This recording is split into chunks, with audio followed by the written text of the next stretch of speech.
కదా HRD minister అయినటువంటి శ్రీ నారా లోకేష్ గారు వారి యొక్క సందేశాన్ని అందిస్తారు. వారిని మాట్లాడవలసిందిగా కోరుతూ సవినయంగా ఆహ్వానిస్తున్నాం.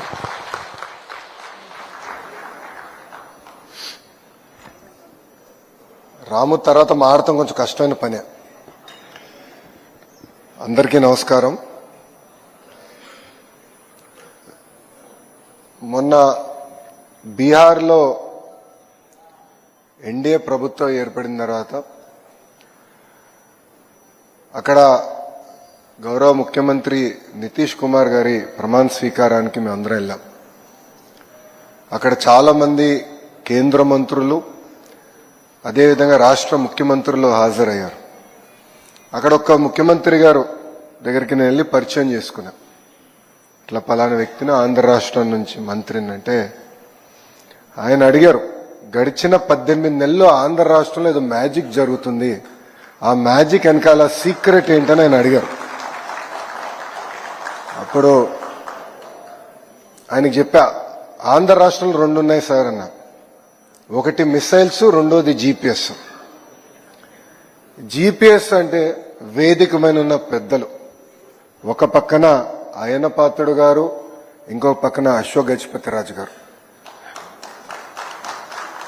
మిసైల్స్ కూడా వేదిక పైన ఉన్నారు.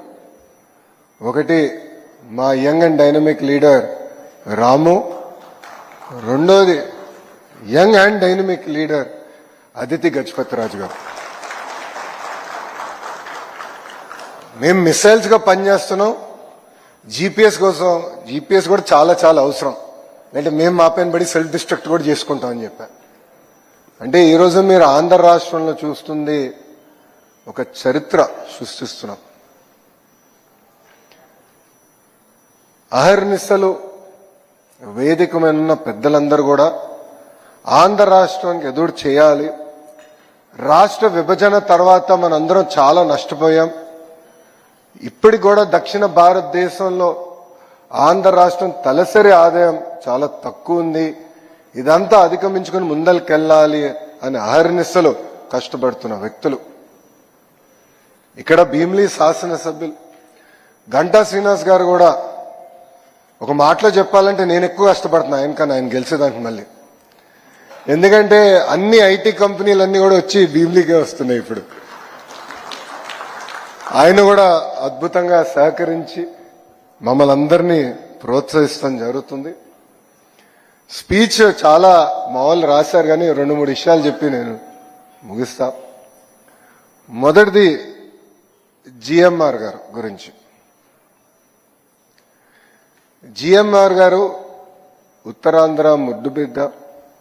ఇక్కడనే జన్మించి ఒక మధ్యతరగతి కుటుంబానికి జన్మించి 10th క్లాస్ ఫెయిల్ అయిన వారు.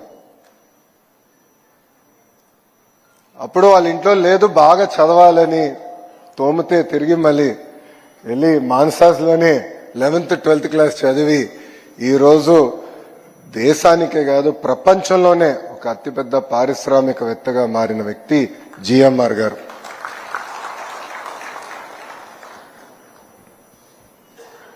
జిఎంఆర్ గారు ఆనాడు హైదరాబాద్ ఎయిర్పోర్ట్ కట్టాలని ఆయన అనుకున్నారు. అంటే ఉమ్మడి ఆంధ్ర రాష్ట్రానికి నేను సేవ చేయాలనుకున్న వ్యక్తి. కానీ ఆనాడు గౌరవ ముఖ్యమంత్రి చంద్రబాబు నాయుడు గారు కొంచెం సందేహం ఉండేది. మీరు ఎయిర్పోర్ట్ కట్టగలుగుతారా, మీకు అనుభవం ఉందా, ఇంత పెద్ద project, strategically most important project for Hyderabad మీ చేతుల్లో పెట్టాలనుకున్నా. కొంచెం ఇబ్బందికరమైన పరిస్థితి నాకు. అది నేను ఇంకా కన్విన్స్ అవ్వలేదు, వెళ్ళి పనిచేసి నన్ను కన్విన్స్ చేయండి అని నన్ను అడిగారు. ఇది ఎప్పుడు టెండర్ గెలిచిన తర్వాత, బిడ్ గెలిచిన తర్వాత. అప్పుడు జిఎంఆర్ గారు ప్రపంచం మొత్తం తిరిగి ఏకంగా జేవీలు ఏర్పాటు చేసుకుని ఇక్కడికి వచ్చి చంద్రబాబు నాయుడు గారిని కన్విన్స్ చేసి, లేదు మేము కట్టగలుగుతాం, కేవలం భారతదేశంలోనే కాదు ప్రపంచంలో ఒక నంబర్ 1 ఎయిర్పోర్ట్ మేము హైదరాబాద్ లో కట్టి తీరుతామని ఒక పట్టుదలతో కట్టి ఈరోజు తెలంగాణ జీడిపికి సుమారు 12% కాంట్రిబ్యూషన్ చేస్తుంది హైదరాబాద్ జిఎంఆర్ ఎయిర్పోర్ట్. ఆనాడు చాలా మంది ఎగతాళి చేశారు, ఎయిర్పోర్ట్కి 5,000 ఎకరాలు అవసరమా అని అడిగారు. వాళ్ళందరూ ఒకటే సమాధానం ఇస్తున్నా, ఈరోజు వెళ్ళి చూడండి శంషాబాద్ ఎయిర్పోర్ట్ ఎలా డెవలప్ అయింది. ఈరోజు పక్క రాష్ట్రాల్లో బెంగళూరు కానీ చెన్నైలో కానీ ఒక ఎయిర్పోర్ట్ అయిపోయింది, రెండో ఎయిర్పోర్ట్ కట్టే పరిస్థితికి వచ్చారు. కానీ హైదరాబాద్ అదృష్టం ఏంటంటే ఆనాడు చంద్రబాబు నాయుడు గారు ఇచ్చిన విజన్ 5,000 ఎకరాలు తీసుకుని రాబోయే 100 సంవత్సరాల కెపాసిటీ కూడా శంషాబాద్ లోనే కట్టే విధంగా ఆనాడు ఒక విజన్ తో చంద్రబాబు నాయుడు గారు ముందరికెళ్లారు. విజన్ అనేది చాలా చాలా అవసరం అండి. కొంతమంది విజన్లెస్ పీపుల్ విజనరీని ఎగతాళి చేస్తారు. చంద్రబాబు నాయుడు గారు రాజుగారిని కలిసిన తర్వాత ఆయన మాకు ఒకటే చెప్పారు, ప్రపంచంలో aviation civil aviation work force లో 25% తెలుగోలు ఉండాలి, దానికి మీరు ఏం చేయాలో మీరు చెయ్యండి. ఒక ముఖ్యమంత్రిగా నా సహకారం ఉంటుందని ఆయన చాలా సింపుల్ గా చెప్పారు. ప్రపంచంలో, దేశంలో కాదు, ప్రపంచంలో 25% అంటే కనీసం భారతదేశంలో 70% ఉండాలని ఈరోజు రాజుగారే నాకు టార్గెట్ పెంచారు. అంటే బాబు గారు ఆ విజన్తో మాకు ఆదేశాలు జారీ చేశారు. అప్పుడు రాజుగారు నేను మాట్లాడా, జిఎంఆర్ అంకుల్తో కూడా నేను మాట్లాడా, ఎట్లా చేయాలని డిస్కస్ చేశాం. ఒక వరల్డ్ క్లాస్ ఇన్స్టిట్యూట్ క్రియేట్ చేయాలి, కేవలం ఏదో ఒక యూనివర్సిటీ చేస్తాం కాదు, ఒక కామన్ ఇన్ఫ్రాస్ట్రక్చర్ ఏర్పాటు చేసి, అంటే స్టూడెంట్ లైఫ్ అకామిడేషన్, అదేవిధంగా మన క్యాఫెటీరియా, ఇవన్నీ కూడా కామన్ ఇన్ఫ్రాస్ట్రక్చర్ క్రియేట్ చేసి ఒక్కొక్క సబ్జెక్ట్లో ఒక్కొక్క యూనివర్సిటీ అగ్రస్థానంలో ఉంటుంది. ఒక ఎకోసిస్టమ్ క్రియేట్ చేసి బెస్ట్ ఇన్ క్లాస్ యూనివర్సిటీస్ అన్ని కూడా ఒక ఏవియేషన్ ఎడ్యుసిటీకి తీసుకొస్తేనే మన ప్రాంత రూపురేఖలు మార్చొచ్చని ఆనాడు మేము తీసుకున్నాం ఒక నిర్ణయం. ఇది నేను ఆలోచిస్తున్న సమయంలో ఇప్పుడు కూడా బాగా గుర్తు నాకు, తెలుగుదేశం పార్టీ విశాఖపట్నం ఆఫీస్లో నేను కూర్చున్నప్పుడు అదితి గారు ఒక మ్యాప్ తీసుకుని వచ్చారు, పెద్ద మ్యాప్, ఉత్తరాంధ్ర మ్యాప్ తీసుకుని వచ్చి, లోకేష్ గారు మానస ట్రస్ట్ కి ఇక్కడిక్కడ భూములు ఉన్నాయి, మీరు వరల్డ్ క్లాస్ ఇన్స్టిట్యూషన్స్ తీసుకురండి, వాళ్ళకి మేము ఉచితంగా భూములు ఇచ్చేదానికి సిద్ధంగా ఉన్నామని చెప్పిన గొప్ప వ్యక్తి అదితి గజపతి రాజు గారు. ఈరోజు గజం గజం కోసం కొట్టుకునే సమాజంలో వేలాది ఎకరాలు ప్రజల కోసం అందించిన గొప్ప కుటుంబం ఇది. నేను వేదిక పైన వచ్చినప్పుడు నవ్వుతూ అటు అశోక్ గారికి అదితి గారికి నేను చెప్తున్నాను, రాత్రి నన్ను ఇద్దరు పడుకోనిలేదండి, ఇది ప్రజలందరూ ఈ విషయం వినాలి. రాము కూడా నాతోనే ఉన్నాడు నిన్నంతా. ఈ ఎంఓయు ఫైల్ రాష్ట్ర ప్రభుత్వం ఆమోదం తెలపాలి. సో నాకు రాత్రి ముఖ్యమంత్రి గారి కార్యాలయంతో నేను ఫాలోఅప్ చేస్తున్నాను, ఎందుకంటే గౌరవ ముఖ్యమంత్రి గారు పర్యటనలో ఉన్నారు, ఫైల్ తొందరగా క్లియర్ చేయాలని నేను ఫాలోఅప్ చేస్తున్నా. అప్పుడు గౌరవ ముఖ్యమంత్రి గారు సెక్రటరీ గారు నాకు ఫోన్ చేసి, ఫైల్ వచ్చింది 90 పర్పెచువల్ గా ఉచితంగా భూమి, అంటే లీజ్ కూడా కాకుండా ఉచితంగా భూమి ఇద్దామని ఈ ఫైల్లో ఉంది, ఇది సాధ్యం కాదు అన్నారు. అప్పుడు నేను అన్నా, దాతలు లేని ఇబ్బంది మనకెందుకు సార్ ప్రభుత్వంగా అన్నా. లేదు, ఒకసారి మీరు మళ్ళీ మాట్లాడండి, ఏదో టోకెన్ అమౌంట్ ₹1 పెట్టాల్సి వస్తుందేమో అన్నారు. ప్రయత్నిస్తాను సార్ అన్నా. అశోక్ గారికి ఫోన్ చేసేంత సాహసం నేను చేయాల. అదితి గారికి ఫోన్ చేశా, సస్యమేర ₹1 కూడా ఒప్పుకోలేదు, వాళ్ళు ₹1 కూడా ఒప్పుకోలేదండి. అంటే ఆ పట్టుదల, కమిట్మెంట్ సమాజం పట్ల ఎంత ఉందో దయచేసి ప్రజలందరూ గమనించాల్సిన అవసరం. ఒక గొప్ప మనసుతో మా కుటుంబంలో ఏవియేషన్ బ్లడ్ ఉంది. మా ఫ్యామిలీలో ఒకరు ఆనాడు బ్రిటిష్ కాలంలో ఒక పైలట్ లైసెన్స్ రావాలంటే చాలా కష్టమైన పరిస్థితి, అలాంటిది మా కుటుంబంలో ఒకరికి వచ్చింది. ఏవియేషన్ లో మా బ్లడ్ లో ఉంది. మా మానసాస్ పేరు పెట్టారు, అది చాలు మాకని చెప్పిన గొప్ప కుటుంబం వేదిక మీద ఉన్న కుటుంబాన్ని సభాముఖంగా ప్రజలందరికీ తెలియజేస్తాను. ఇది నేను ఎందుకు చెప్తున్నానంటే ఆలోచనలు రావచ్చు, చేయాలనే తపన ఉండొచ్చు, కానీ కలిసికట్టుగా వచ్చి ఎస్ మీరు నడవండి, మీరు చేయండి, మీకు అండగా నిలబడతామని చెప్పే వాళ్ళకి చాలా తక్కువ మంది ఉంటారు. నిజంగానే ఈ సభాముఖంగా అశోక్ గారిని, అదేవిధంగా ప్రత్యేకంగా అదితి గారిని, వాళ్ళిద్దరికీ నా హృదయపూర్వక కృతజ్ఞతలు తెలుపుకుంటున్నాను. ఈ ఎడ్యుసిటీ అనేది కేవలం రాష్ట్రానికి దేశానికే కాదు, ప్రపంచానికి ఒక ఆదర్శంగా నిలబడబోతుంది. ఆనాడు ఎట్లయితే మనందరం కథలు విన్నాం ఐఎస్బి గురించి, this will be an institute that will be better than the Indian school of business. నిన్న మేము ఇక్కడికి వస్తుంటే రాము నేను కూడా మాట్లాడుతూ వచ్చాం, ఇద్దరం కలిసి ప్రయాణం చేసాం. నేను సుమారుగా 2 గంటలు ఏ యూనివర్సిటీస్కి వెళ్ళాలి, ఫిబ్రవరి నుంచి ఎవరెవరు గడపలు దొక్కాలి, ఈ ఎకో సిస్టమ్ ఎలా బిల్డప్ చేయాలి, ఇంజన్లో ఎవరు, డ్రోన్స్లో ఎవరు, ఏవియానిక్స్లో ఎవరు, అదేవిధంగా ఏటీసీ ట్రైనింగ్ చాలా చాలా అవసరం, పైలట్స్ కూడా అవసరం. సో ఎవరెవరి దగ్గరికి వెళ్ళాలి, ఎలా తీసుకురావాలి, దానిపైన ఆల్రెడీ మేము వర్కౌట్ చేస్తాం. అంటే ఒక పట్టుదల, ఒక కమిట్మెంట్తో ఏదైతే ఏవియేషన్ ఎడ్యుసిటీని ఒక వరల్డ్ క్లాస్ మోడల్గా చేయాలని దానిపైన మేమందరం కూడా అహర్నిశలు కష్టపడతామని గజపతిరాజు గారికి, అశోక్ గజపతిరాజు గారికి మీ అందరి సమక్షంలో ఆయనకు నేను తెలియజేస్తున్నా. ఆంధ్ర రాష్ట్రాన్ని అభివృద్ధి చేయాలనే లక్ష్యంతో కూటమి ప్రభుత్వం పనిచేస్తుంది. 2014లో గౌరవ ముఖ్యమంత్రి చంద్రబాబు నాయుడు గారు ఆనాడే చెప్పారు, ఒకే రాష్ట్రం ఒకే రాజధాని, కానీ అభివృద్ధి వికేంద్రీకరణ చేసి చూపిస్తామని నినాదానికి ఇప్పుడు కూడా కూటమి ప్రభుత్వం కట్టుబడి ఉంది. అన్ని ప్రాంతాలని సమగ్ర అభివృద్ధి చేయాలి, కానీ క్లస్టర్ బేస్డ్ అప్రోచ్ అనేది చాలా చాలా అవసరం అని నేను చెప్పాను.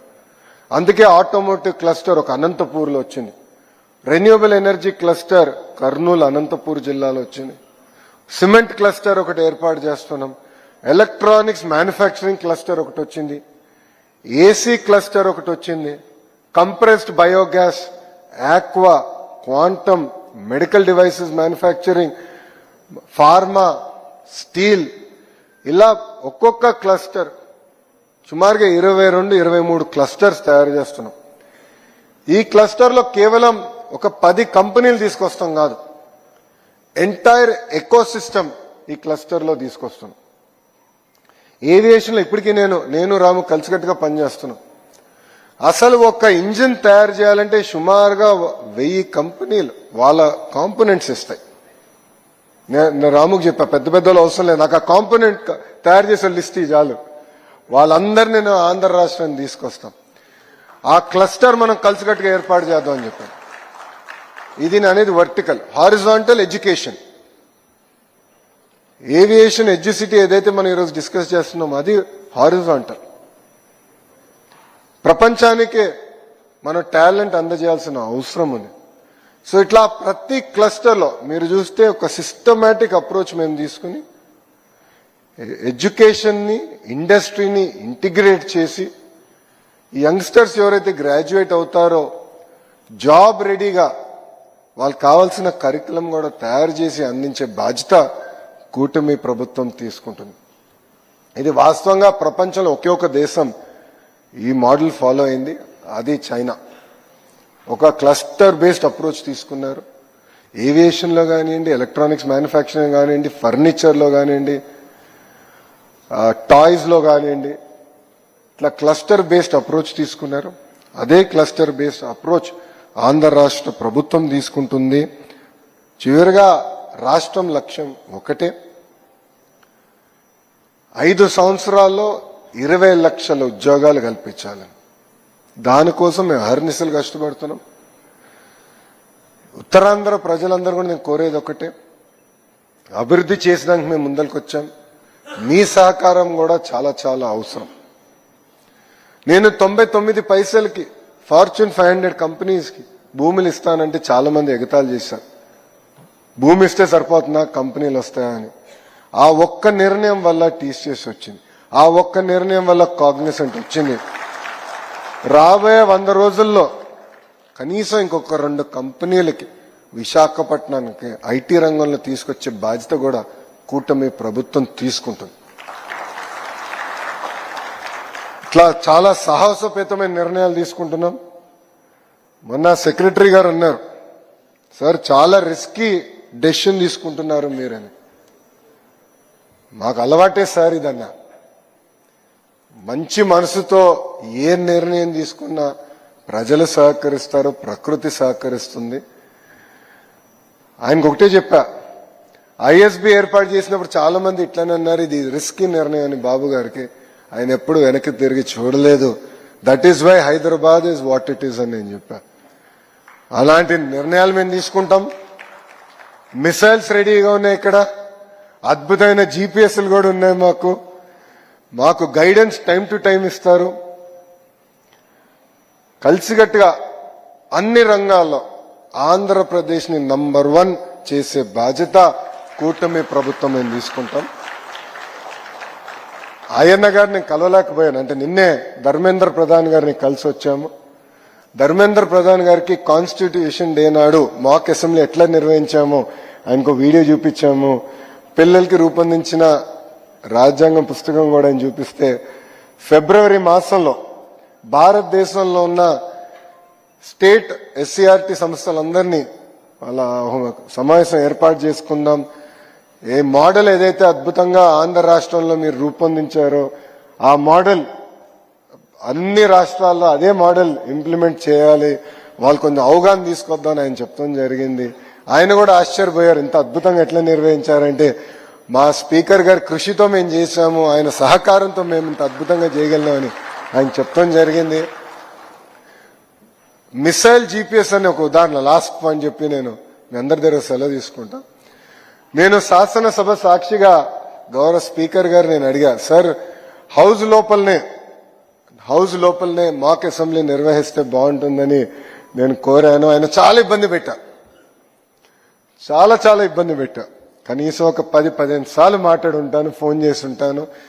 అంటే మంచి మనసుతో ఏదో చేయాలని అనుకుంటాం. అంటే అప్పుడు ఆయన లేదు, రూల్స్ ఉంటుంది, సభా సాంప్రదాయాలు ఉంటాయి. అంటే మీరే కదా సార్ స్పీకర్, మీ చేతుల్లోనే అంత ఉంటుంది.